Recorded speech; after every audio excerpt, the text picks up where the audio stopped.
Hey listeners, thank you so much for listening today. I hope you'll join me for Excel 2021 presented by Carson Group in Las Vegas from October 12th to 14th, 2021. Head on over to excelconference.com for more information. I will see you there.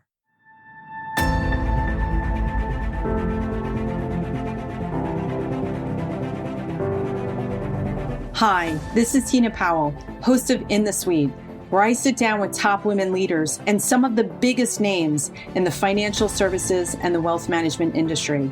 Together, we'll discover some of their best secrets and top strategies to grow great business, build a strong brand, and lead teams in the 21st century. I hope you'll enjoy hearing their amazing personal stories of triumph, trepidation, and transformation in hopes of becoming better leaders ourselves. The time for you to lead is now, and you're in the suite.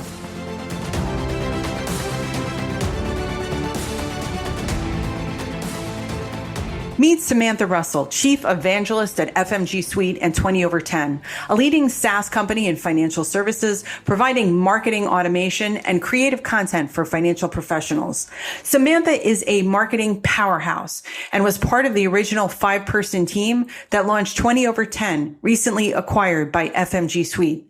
Chances are, if you're here in the suite, that you are one of the 10,000 financial professionals that has seen Samantha on stage at well-known industry conferences, learned from her articles in the pages of top industry publications, seen her on CNBC, or one of the 11,000 plus followers she has on LinkedIn. In 2020, Samantha was honored with Investment News 40 Under 40 Award, and that same year was honored with the 10 to Watch by wealthmanagement.com. Wow. In today's podcast, Samantha empowers us with her own innovative philosophy she calls the digital marketing shift. By that, she means while advisors get most of their business from referrals, the path to those referrals are digital. We also get to hear from Samantha, a chief evangelist whose job it is to be at the forefront of trends and innovation at FMG and 20 over 10, share what's working now and what will be a game changer in the future. It's an awesome episode. And who better than Samantha Russell to help us skate to where the puck is going, having delivered over 600 presentations since 2015 about how to use digital marketing to grow your business. And she's well equipped with a BS cum laude or in organizational communication from Miami University and over a decade of experience. Samantha is someone who knows how to read the tea leaves. In fact, one of the many gifts that you'll discover about Samantha in today's episode is her highly energetic and engaging personality she shares with the world on LinkedIn, Twitter, YouTube. A voracious reader, articulate community, and a mother of two, the strategies she enjoys teaching have helped thousands of advisors to experience significant organic growth and new business over the last 5 years. And as she puts it, there's nothing more than she finds more inspiring than being able to empower advisors to market themselves effectively and who are enjoying returns on their marketing investment in the suite. Wow, Samantha Russell, take a seat in the suite. How are you doing? It's great to see you. Great to see you too. And I wish I could be greeted that way every morning, just it's like FAO Schwartz. They roll out the red carpet and clap for everybody when they come in. If I could have somebody greet me that way every morning, I would love it. I'm so happy to be here, doing really good. Great. You look beautiful as usual. And the thing is, like, if we were in real person, I'd be grabbing you like that. I'd be like, Samantha Russell, like, hey, how are you doing? The last time I saw you was at T3. Right before the world shut down. Yeah. Then everything, went quiet. And now hopefully again in the very near future, we'll get to meet in person again. Yeah, exactly. And just to follow your career, because you're such a bright light in the industry. And I love that. And today is all about shining the light on Samantha Russell and all of the different accolades, things that have happened right in the last year, a lot of stuff that we're going to get into. But particularly, I love just your whole philosophy, your whole point of view about marketing and what advisors need to do. But more importantly, the thing that makes you so special, Samantha, is that you model it. So you're not just talking about it, but you're actually modeling it. You are so sweet. Thank you so much. I love watching every week, seeing all of the different women in the industry that you lift up and shine a spotlight on. And we need to do that more for each other. So you are a great role model to me for that. Thank you. Thank you. Okay. We're feeling the love and the sweet here. I want to congratulate you. Chief Marketing Officer of the Year 2020, wealthmanagement.com for the wealthies. So congratulations on that. Woo-hoo! That's big. Well, actually, that one I was a finalist. I didn't win. Oh, I'm sorry. No, that's okay. So I got 2 huge awards last year, which was wonderful. The Wealth Management 10 to Watch is That was it. And then, yes. And then the Investment News 40 under 40. And then I was nominated for the Steam of the Year. So it was a big year for me. And I was definitely feeling the love. Yeah. And I remember like in Wealth Management in the magazine too, they had this like really cool picture of you as well too. Like I love that whole spread. Yeah, it was, I'm not going to lie. The day that I got the call for the Investment News 40 under 40, I got that one first. I heard about that one first. I like sat at the top of the stairs. My kids were in the bathtub. My kids at the time were like 2 and 4. And I was like in the middle of bathing them. And I said to my husband, you're never going to believe you know what I just found out. And then I like teared up and it was really emotional moment. And then a couple months later, the 10 to Watch from wealthmanagement.com. And, you know, it's like pinch me, like you just can't even imagine. Especially being in this industry from a marketing standpoint, right? Like I'm not an advisor. I'm not a planner. I'm not an asset manager. I'm not like one of the big name wirehouses. So for them to recognize me, and I feel like I'm just, you know, this little old marketer, it felt really, really validating for sure. Well, great. I mean, I love to see that. And then you created this momentum. And then in 2021, it was like, boom, you're now Chief Evangelist of FMG Suite. So congratulations to you and your husband. Tell us all about that whole FMG Suite. I think we all had questions like, wait, what's happening here? Like, congratulations. But yes, tell us what this means and what your new role. Yeah, it's funny when I told my mom that I was going to be the chief evangelist, she was like, wait, that's like religion. Like, what are you doing? She was very confused. So a lot of tech companies have chief evangelists, especially when the technology is advancing and innovating quicker than what some people even understand what it can do or what it's capable of. And so the chief evangelist role is really there to first educate and just lay the foundation of what are we even talking about at like a macro level, not from just the products or services that the company can offer, but just where the puck is moving in general. What trends are we looking at? What should people be aware of? How are things changing? What's disrupting the industry? And so that's really my job, is to be at the forefront of that and to help people identify those trends, different ways that they need to be innovative or thinking about changes. And then circling back with different feedback and sentiment that we get from the public and bringing it to our team so that we can continue to build and innovate the products and services that people need. So it's really this two-way communication, which I absolutely love. It's the thing I'm most passionate about, and I get to do it every day. So it's lovely. So now what is that? Where does that leave 20 over 10? Yeah. So FMG acquired 20 over 10 in end of November of 2020. So 2020 was a very big year for many different reasons. And 20 over 10 still exists right now as completely standalone platform, product, service, team of designers, developers, support people. And the teams are still really working closely together to think about what is the future going to look like, and putting our heads together to think what products and services and different tools do we need to build for this next generation, right? As we look at, I mean, we all know the last even 5 years, I don't even want to say 10 years, how much has changed in the way that advisors prospect and gain new clients.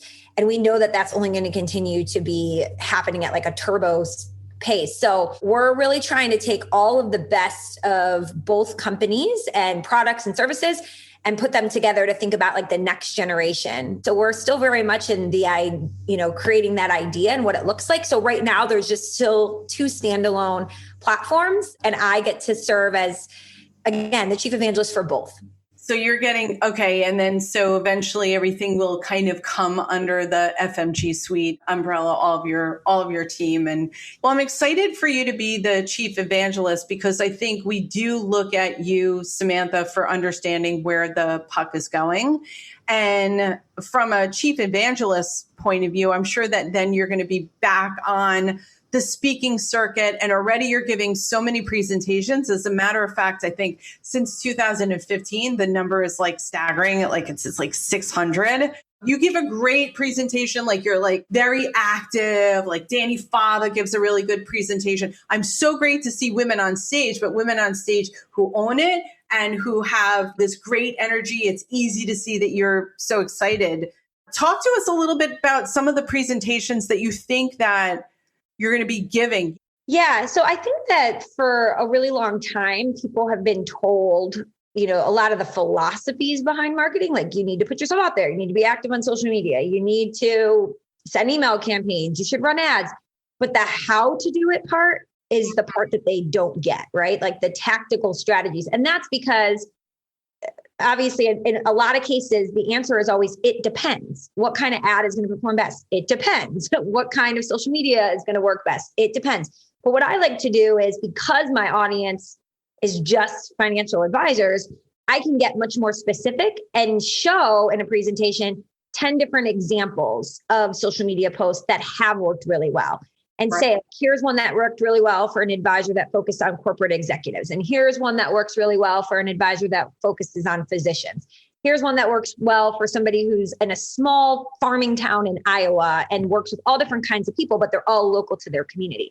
So the backbone of any talk or presentation I give is I want to be as specific as possible with the examples I use to illustrate points and the tactics I share so that people feel empowered to leave there. And even if they themselves can't do it, they understand more of the reasoning behind it and that they could go to their marketing person, or maybe it's an admin that's helping them, whoever it is, and say, here are things to consider. And I always give away, if they're virtual, both the recording and the slides. And if it's in person, the slides. I want to empower people to feel like this doesn't need to be scary. It's definitely a lot of work. There's definitely an art and a science to unlocking it, but it is the way of the future, right?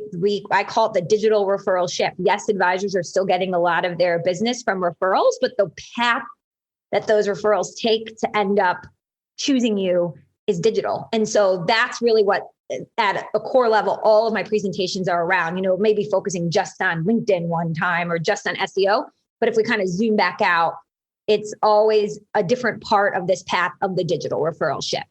I'd love to get your opinion on where you think advisors need to spend the most time and attention right now, because they want to learn the tactic and the strategy. So they hear like, oh, video marketing, like, yes, I should be producing videos. But in the meantime, they haven't really taken care of like home base. They've got a website that's been like totally outdated. Some didn't even have security protocol, right? They didn't even have SSL certificates. I mean, you and I we've seen everything. But where do you find that they need to fix the first, right out of the starting gate before they even get to some of those tactics? Yeah, that's such a great question. And there's really a hierarchy. If I was sitting down with somebody from scratch, comes into my office and is like, okay, let's work on this together. The first thing that I really tell people to do is like, let's not even focus on marketing yet. Because marketing is all about how do we promote and market the services, the pricing, and the packages that you currently have in place. And if those are outdated and those aren't driving value, we can try every marketing tactic in the world, but it's going to be really hard, right? And a lot of people don't pay attention to that. Just by charging, let's say, only a percentage of AUM and no other fee model, you're immediately limiting how you can market your business, because there's a whole generation of people that maybe you want to target. You want to build a business that in 20 years is going to be highly attractive to a certain kind of buyer. Well, you're not going to attract people that are younger who don't meet your AUM threshold if you don't have certain packages and pricing in place for those people. So I always say we need to start by really examining what is marketable about what you currently offer. What's really engaging about the client experience? Who are you targeting with your pricing? Pricing speaks volumes. Every other industry gets this. It seems like in our industry, we're still behind the times and we think we should only have one pricing model. We feel like we have to give the same level of attention to all of our clients. And if somebody doesn't meet that percentage of AUM, then we're not going to be able to give them that amount of attention because it's not worth our time. So we shouldn't serve them. But we really need to be building for the future. So I always want to start there. And then once they get that in place and create a practice that's really, we have something to market, then we want to start with the basics. To your point, your website, it's going to be throughout this whole buyer's journey, it's going to be the hub of where things go. And so we need to get that right. And part of a website is messaging. How do we talk about the business? What's the copy we're going to use? And instead of talking about ourselves, always being focused on the prospect. What is the problem? Or I say problem all the time, the problem solution method, but some people will say, well, my clients don't have problems necessarily that I'm solving, but they're just in a stage of life where they're ready to get some help. But be thinking about where are they at? What's making them finally say, okay, you know what? I need to work with somebody. And then you focus on those things. So really there definitely is a hierarchy before we get to all the tactics and strategies that really starts with just examining what about your business is marketable to begin with. That's such fantastic marketing gospel. I love it. One of the things too is it's funny when we first started 20 over 10. So we had our subscription base. You pay every month for a website and that would get you the content, all these different things. But in terms of the build, it was kind of like either build it yourself using our tools. Our CMS allows you to self-build like a Squarespace or a Wix or Weebly, or you can work with one of our designers and we'll build it for you. We can write the copy, do the logo. But when people would ask, well, what does it cost? We'd have to give them a custom quote every time, because we needed to know how complex it was. And what we quickly realized was we were deterring people by not letting them visualize what the real cost was. So we needed to create these packages. So we could say for this kind of design, plus a logo, plus this, it's going to be $4,500 or what have you. And you realize it's sort of like, yes, there's going to be some customers that are underpaying and some that maybe don't pay as much, but it evens out over time. And those packages accelerate the decision-making, right? If you only have 3 choices to make, it's a lot quicker. And so for advisors, some of the things I've seen people do successfully are Justin Castelli and Thomas Kopelman. They run RLS Wealth. They have this great thing. If you go to their website and they'll show in there, if you're under 300,000 in assets that you're investing with us, you're going to be on a subscription monthly fee. And then once you hit 300,000, you're going to switch to AUM. And actually in the beginning, you're going to pay less than you were on the subscription, sort of as like a reward to getting there. And so the prospect, when they're initially in your office, they can visualize themselves on this path to working with you for 20, 30 years, right? They know exactly what's going to happen. And that is a great way to market your business. And right, if you have a client and you're talking about working with their kid, you can look at them and say, oh, we have a great program. They can pay us this monthly subscription fee. And that's going to really help your current clients value you and see you as somebody who's helpful. So all of these things, I sometimes in the early days, people would kind of tell me to stay in my lane and not don't talk about the way the business is structured. We just should be focusing on marketing the business. But a big part of marketing the business is how you structure things in the first place. So that really is where it needs to start.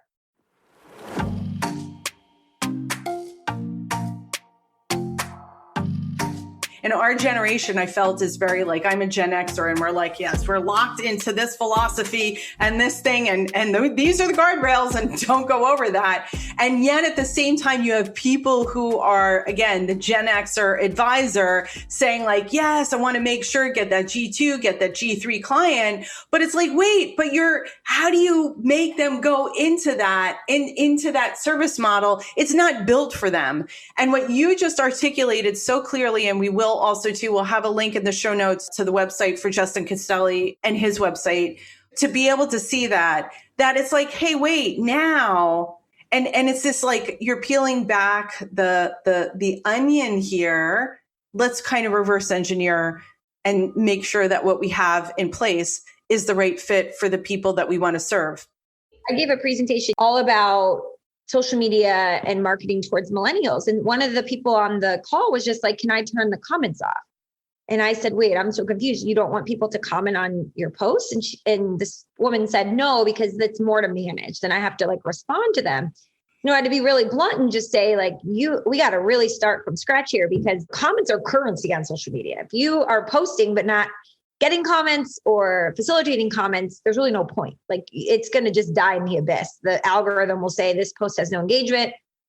Stop showing it to people. There's just so much, I think, that people jump into this sort of thing. Like I need to post. It's just another thing to check off my box of to-do list without really realizing why or the strategy behind it or like what's going to help propel their business. So yeah, before you jump in, definitely learning some of the basics is where we all need to start. So I was going to ask you if you were going to give a presentation today, right? If the world was your oyster, what do you think is the most important thing that advisors need to be focused on right now in terms of marketing and social media? So this is actually kind of easy for me to answer because I am giving tons of presentations still regularly, routinely. Again, like I think there's a lot of different presentations that I'm giving, but they all center back around this theme of understanding the way the buyer's journey happens today. And we call them a buyer in marketing, but in our cases here, the investor or the financial planning prospect. And what people don't realize is things like 97% of website visitors don't convert on the first visit. So somebody coming to your website to check you out the first time is most likely not going to take an action. Right. And the way that people are referred to your business, typically no longer are they just getting one name, right? They go to Facebook and they say, hey, I need a recommendation for an advisor, somebody you work with, know and trust. Who do you recommend? And then they might get 15 recommendations on that post. And they're not going to book a meeting with all 15. They're going to click on the links to the websites or the Facebook pages for the people that were referred to them. And they already have something specific in their mind, right? Maybe the person asking has a small business and wants to start offering 401ks for their employees. So they're going to look for somebody who talks about that on their website. Or maybe somebody else is going through a divorce. They don't want to publicly talk about that, but that's why they need help. So they're going to look for somebody who's appealing to women or who talks about quadro divorce solutions, whatever it might be. So you have to be so specific in your messaging of who you help and how you help them, because the person who's going to go check out these 15 different referrals, it has already in their mind what they're looking for. And so stop trying to attract everybody, focus on who you can attract, and then think about all of the ways they're going to interact with your business. They're going to click on that website link. They're going to go check out your social media profile. They might download something you have because again, they're not ready to convert. And so most of the presentations I give are helping people understand what this digital referral shift looks like and what components they need to get in place to capitalize on it. And one other thing I will just say behind every one of these talks is always pushing people to get more personal. Branded corporate marketing just doesn't work anymore. We are all tuning it out. We don't care. We have too much messages being thrown at us every day. So it's the scroll and scan generation. You keep scrolling until something resonates in your heart and this person gets me, or this is solving a problem I have.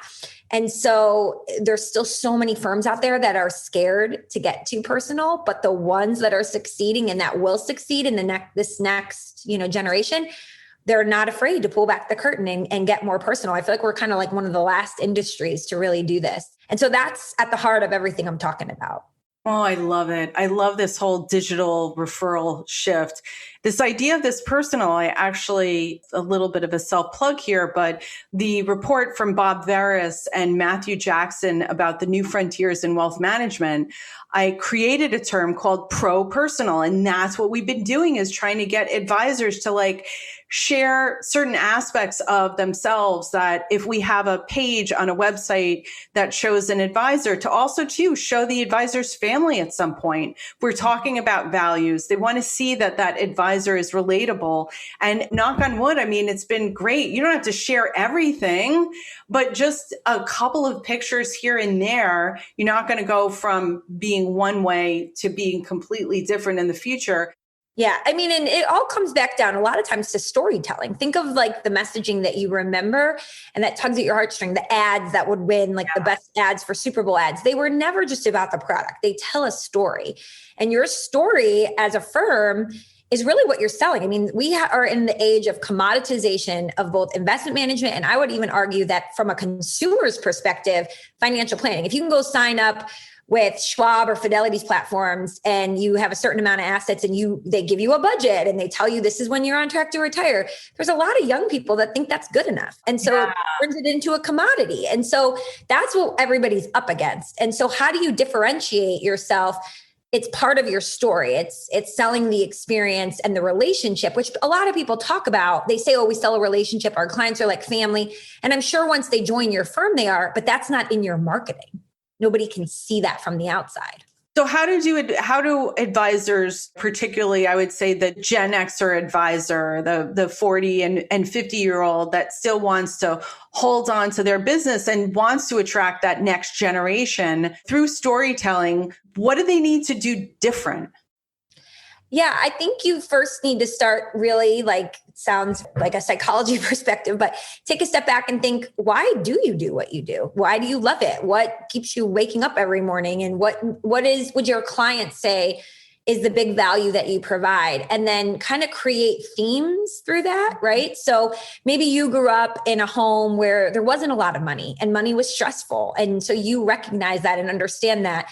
And so you can tell stories about that and how you always wanted to help people feel in control of their finances and not feel like it was something that was going to cause stress. And maybe that turns into on your website, a picture of your family when you're a young kid, and you tell a story like, we never got to take fancy vacations when I was a kid. The best we could do was camping. And so there's a picture of your family in a tent, right? There's all different ways you can take it, but telling the story kind of behind the why. All of the best brands in the world do this. They have a why of why they do what they do. And then that's what people resonate and connect with. I mean, I posted something on LinkedIn. It was one of my highest views overall. And it was a picture of my family and me talking about how when we grew up, we didn't have a lot of money, but I didn't know any different. And I felt like we were like the wealthiest family in the world because we got to eat out at McDonald's and go to the movies. My mom would find free movies and she always found free stuff to us to do. I'm one of 6 kids. And my dad went to work every day and came home. We never thought about, did we have enough to eat? And so the goals and the things that I judged myself on were very much based upon that basis. And so that whole idea of comparison is the thief of joy was the idea of the post.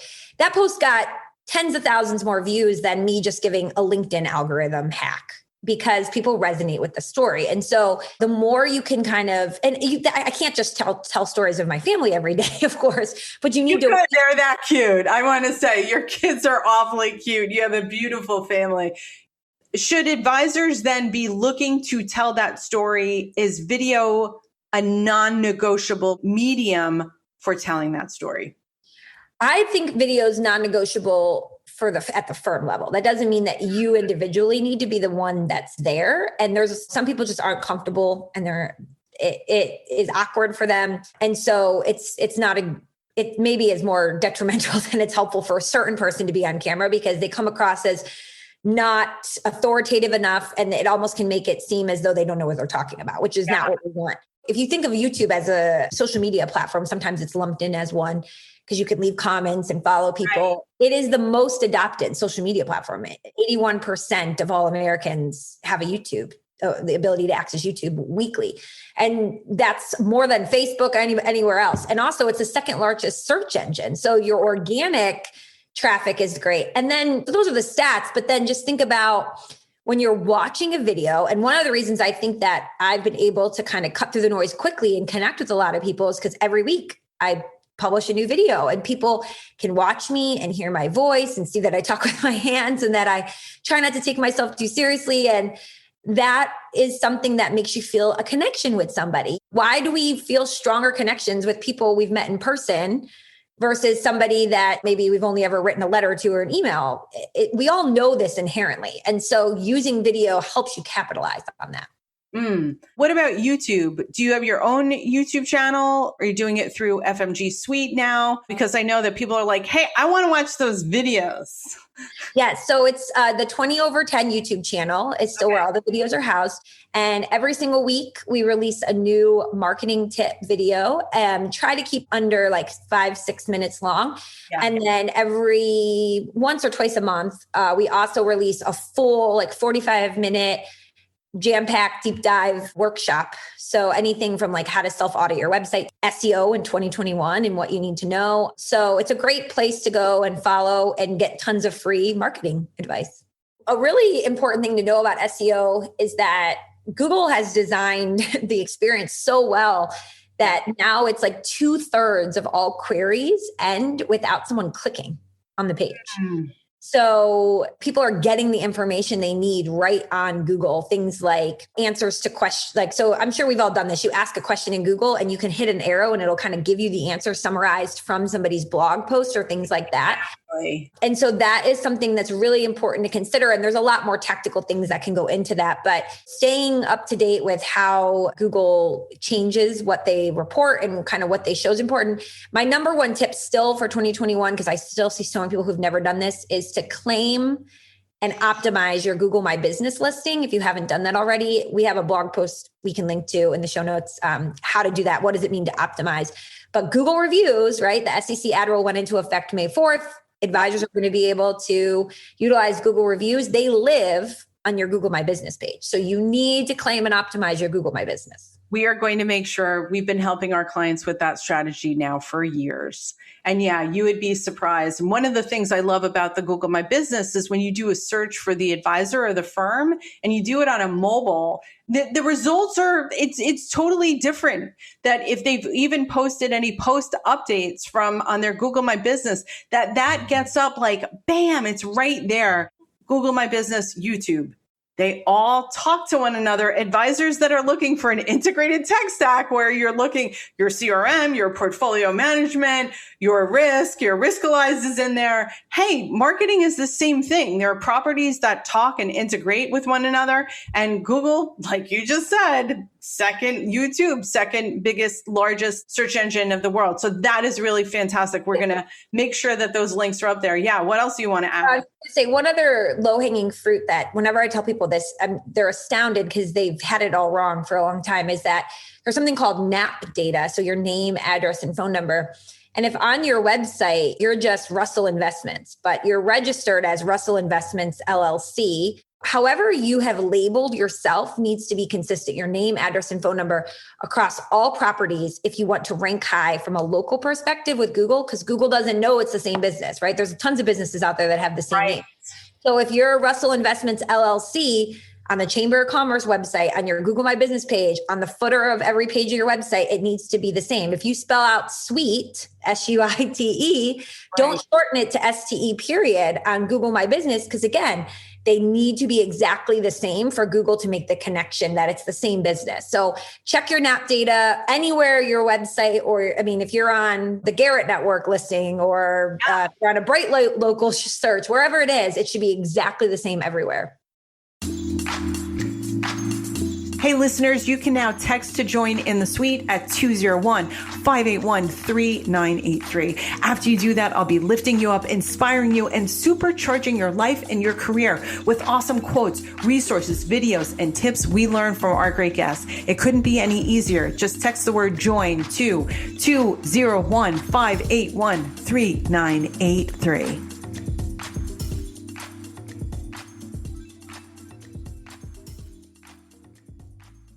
So it's very clear. It's clear from the beginning of time when I met you that here is someone that really, truly understands the industry. And yet you and I have really never talked about how you've come into the industry. First of all, you went to college in my state, my new state of Pennsylvania here. And so you weren't always in financial advisory. I saw that you were assistant director of development for the College of Agricultural Sciences. And what I find really mind-blowing, it's hard to imagine, Samantha Russell, that you would be in any other vertical but financial services. So tell us, how did you get here? Yeah. So actually, I went for undergrad. I grew up in Ohio and I went for undergrad at Miami University in Southern Ohio. And I met my now husband in Florida. We were both on vacation my junior year. So it was one of those like long distance romance, love story. Like, I don't want to say love at first sight, but we had this attraction right away. And so when I graduated, he had just accepted a tenure track position. He had graduated from grad school at Penn State. And so it was sort of like, I wasn't going to ask him to give that up. I didn't have a job yet. So I said, well, I'll look for jobs in the area. Now, anybody who knows State College, Pennsylvania, it is a farming town with a college here. It's very small. It's a beautiful, wonderful place to live, but there's not a ton of jobs. And this is at a time when, you couldn't just work remote from anywhere. Right, exactly. So I got a job with the university, the Alumni Association, doing special events and communications. My degree was in organizational communication. And I loved it. And I kind of moved up the ranks within that part of the university. So if you start out in special events with alumni relations, then you can go into annual giving, and then you can go into major gifts, fundraising. And so I was there, and I had, as you said, was working with the College of Ag Sciences. And around that time, my husband had started doing a lot of jobs. He's a graphic designer and a designer of UI, UX by trade. And he had a big financial services client that he was redoing their whole website marketing strategy for. And as he was building out theirs, they had like 150 firms that each, like they had to find an advisor lookup, but all of their websites were exactly the same picture, the same message, everything. And he wondered why. And so he started researching it and learned a ton about compliance and just the hurdles that people face. And this was back in 2013, probably at the time. And so he started researching, investigating. He decided I want to offer something that would be better. And he said, I'm going to build something. So he and a partner built the first iteration of what is now 20/10. And he just asked me, do you want to take this leap of faith and come on and help us market this thing and sell it? Selling was really the focus at the time more than the marketing. And so I said, yeah. And so I quit my job, came on as employee number one. And we just, I knew the best way to learn about the industry was to talk to as many people as possible. So I would every week meet with as many advisors as would give me time on their calendar and ask them questions about their marketing, but more importantly about their business, their practice, who are they trying to attract. And we just went from there. So that's sort of the origin story. That's a great origin story. Again, and one of the initiatives through this podcast, even through my business, is that almost every single person that I've hired has no experience in financial services, and they are the best team ever. And I love that they come in with just ready all of these new ideas, and not that there's nothing wrong with people who have financial experience, but my hires are based on who's the best person for the job, agnostic of geography even. It's totally virtual, that I just want the best person for the job. And there are some words around where that describe you. And on the 20/10 website, that was high, energetic, inspiring, and a breath of fresh air. And I think that does that. You can bring those qualities to financial services. I think that this industry has gotten such a bad rap. Well, I think one of the things about an outsider perspective, obviously we need people who understand the industry, but you ask why all the time when you're an outsider. Well, why can't you do that? What? This doesn't make any sense. You're not allowed to leave a comment on the LinkedIn post. You have to direct message me. Why? Why can't you talk about, you don't have to offer them, but why can't you talk about cryptocurrencies? I'm not saying even offer them, but why can't you even just have that discussion? So there's a lot of, when you're from the outside and you don't just take the rules for granted, you ask a lot of questions and you want to challenge the status quo. And that's how innovation happens. I think we're seeing so much more of that happening from within the industry. That's really wonderful. It certainly was harder to start a business within financial services without anybody having that background. And we, of course, had a board and brought people in who had that industry experience. But I think I have just this sounds so cliche, but I am truly going to be that person who will be 100 years old sitting in a college classroom taking a class just for the fun of it, because I'm like a lifelong learner. I read incessantly and I love to just learn. And so it was really fun for me to learn everything I could about the industry and challenge the way things had been done and think about, well, we still need to work within the confines of the law and compliance.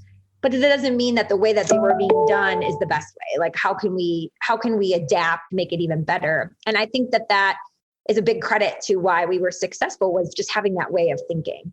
Yeah. So it sounds like just coming into the industry and understanding the whole compliance framework, then you have this, oh, okay, yeah, we can talk about these things, but there has to be a certain way that we talk about these things. And when we talk about these things, they have to be documented and there to begin with.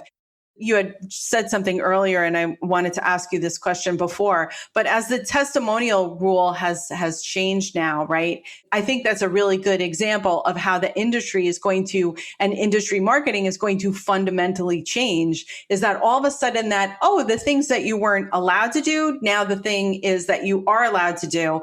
And I even said it once on a prior podcast that people who are listening, women and men right now who are in the suite who are listening, if you don't see a recommendation on an advisor's LinkedIn, it's not because they're not worthy of it. It's because they haven't been able to do that.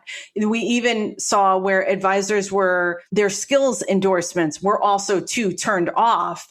And I wanted to get that message out so that people who were evaluating certain advisors didn't go to their LinkedIn and say, wow, that's so lame. Like, I don't see anything. And to know that compliance really plays a big part of that professional and public appearance for the advisor at the LinkedIn level and also to the website level.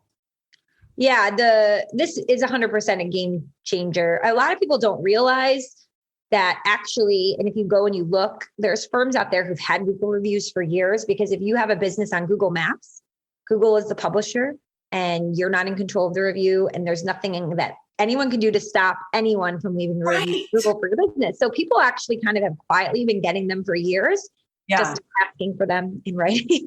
And then then they wouldn't reply or comment on the review. So it didn't seem like they were in breach of the law. But now with this new ruling, there's still a lot of firms that are saying like, no, we don't want you to do it, because there's still a lot of legal hurdles to jump through. You have to be compliant with all aspects of the new SEC ad rule, not just picking and choosing. Think of your own consumer behavior. You're going to stay at a resort on vacation. Would you stay there without reading the reviews of the hotel? Absolutely. Absolutely not. Like, the fact that people think like it's not that big of a deal, it cracks me up. I mean, I won't even buy a shirt without reading a review online, let alone hand over my life savings to a financial advisor. So exactly. I won't even go to dinner or order sushi unless there's a review there. Right. So it is 100% a game changer. And anyone who tells you that it isn't is lying to themselves.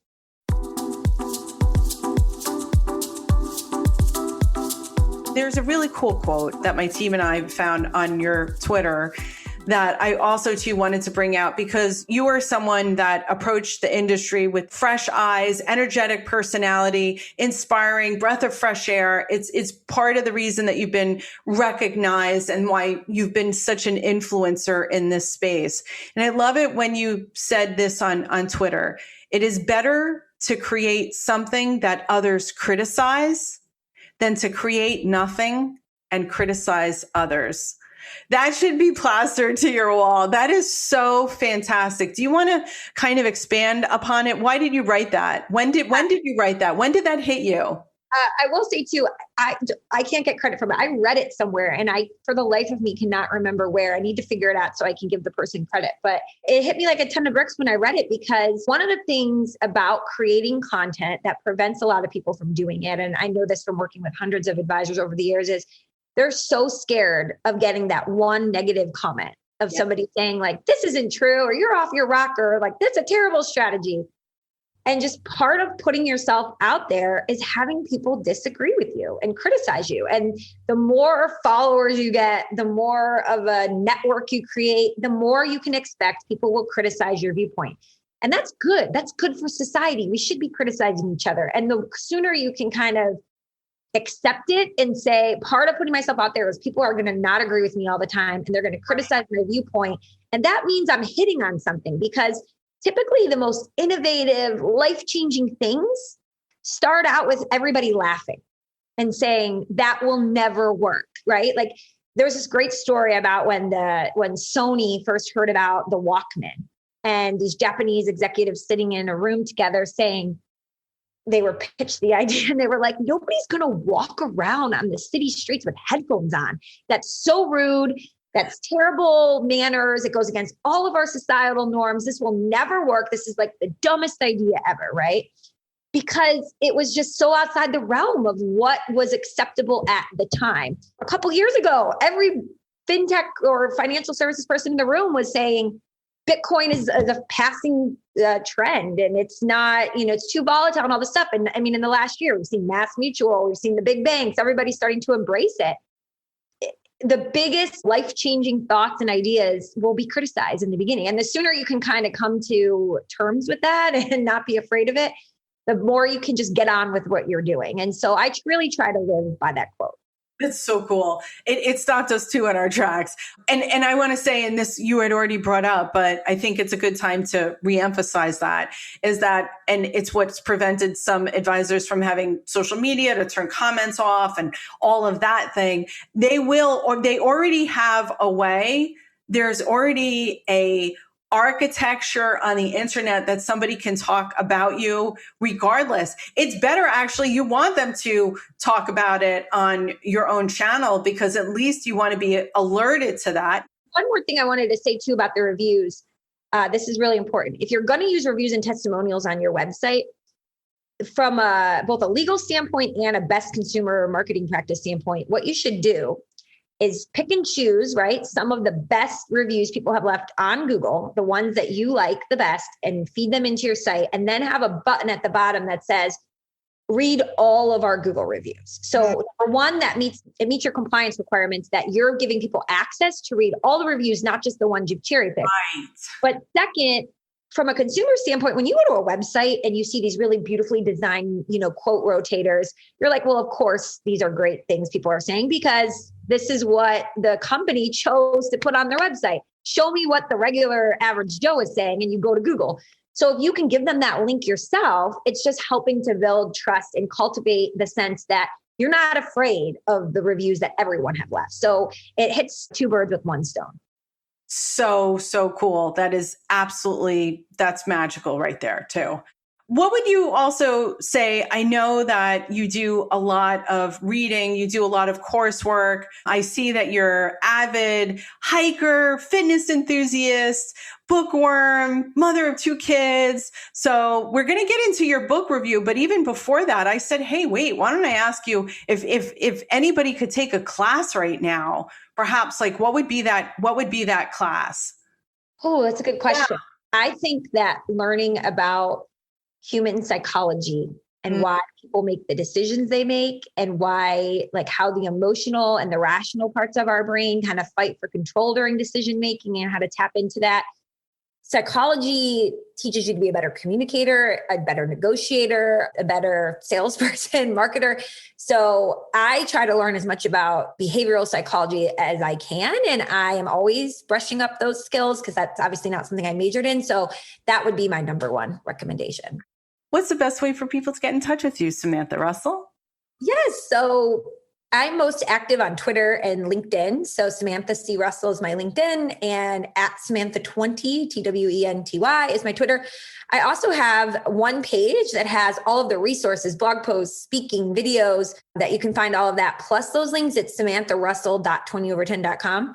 So you can go just there and get the links to everything. That's probably easiest. Good. We're going to make sure to do that. And we're asking women in the suite what their best book recommendation is for 2021. Yeah, I love this question. I love to read. I thought long and hard about it when I saw this list of questions, because I've read so much and there's so many good ones that I could recommend. But the book I'm going to recommend is probably one that will make people laugh. But it truly, at its heart, teaches you to be an amazing communicator, really with tangible examples. And it teaches you how to be an amazing, effective listener and listen for the right things. And that book is called How to Talk So Your Kids Will Listen, and Listen So Your Kids Will Talk. And it's funny because I pick this book up probably every quarter at least and reread it. And it's talking about kids, but it will teach you how to talk to your spouse, your employees, your staff, anyone that you come into contact with, and listen for the underlying reason of why they're either clamming up or mad or withholding something, and how to not come at them with all of your kind of what we all do, right? We want to fix the problem. We want to solve it instead of trying to get to the underlying root of what's behind the emotion. And this will work for clients, for prospects. So it is such a great book. And like I said, I probably review it quarterly. That's so fantastic. Again, coupled with all of the advice that you've given us. And I think also the model of just you coming into financial services and being that burst of electricity, bright light, breath of fresh air. I hope that this will also to encourage anyone that's listening to at least think about giving the industry a try, because there's a lot of great, could be in marketing and back office and be a financial advisor and portfolio management. And now, all of these like alternatives, you've got, crypto, and the space is changing. So what a great, how wonderful to see how the advice industry is evolving. And I want to thank you for being a bright light and for giving us so many. I don't think that we've had a guest that's given so much tactical advice here. And I really, really appreciate that, because we want to make advisors and their practices and their firms more resilient, more stronger. And I think that you've encouraged advisors too to, hey, I'm going to do something different, certainly to be better communicators and listeners now, which they always are. But I think you remind us that communication, the study of communication, is ongoing. And you have been exquisite here. Samantha Russell, thank you so much for being here in the suite. I am so honored. I love it. And thank you so much for having me. You're listening to In the Suite, a podcast that shares amazing stories of women in business in the financial services and the wealth management industry. Our producers are Tina Powell and Kevin Hirshorn. Our editor at large is Kevin Hirshorn. Our content writers are Sarah Smirker and Tina Powell. Our research and technical assistant is Sarah Smirker. In the Suite podcast is sponsored by C-Suite Social Media, a high-performance marketing agency for RIAs and fintech companies in the wealth management industry. You can visit csuitesocialmedia.com to learn more. And thank you so much for listening and subscribing. We've got listeners in 844 cities and 45 countries as of today. Wow. We are so grateful to you, especially for your 5-star reviews. This podcast was inspired by you and created for you, women who want to lead. So please let us know how you enjoyed this amazing episode with Samantha Russell, and share your thoughts on LinkedIn, Twitter, #InTheSuite. You can connect with Samantha on LinkedIn, Twitter, YouTube, and every social media platform out there. Visit samantharussell.20over10.com. And always, if you would like to share the name of a rock star woman in financial services we should interview in 2022, please send it to me at tinainthesuitepodcast.com. We'll consider it. And thank you so much for listening and subscribing to In the Suite.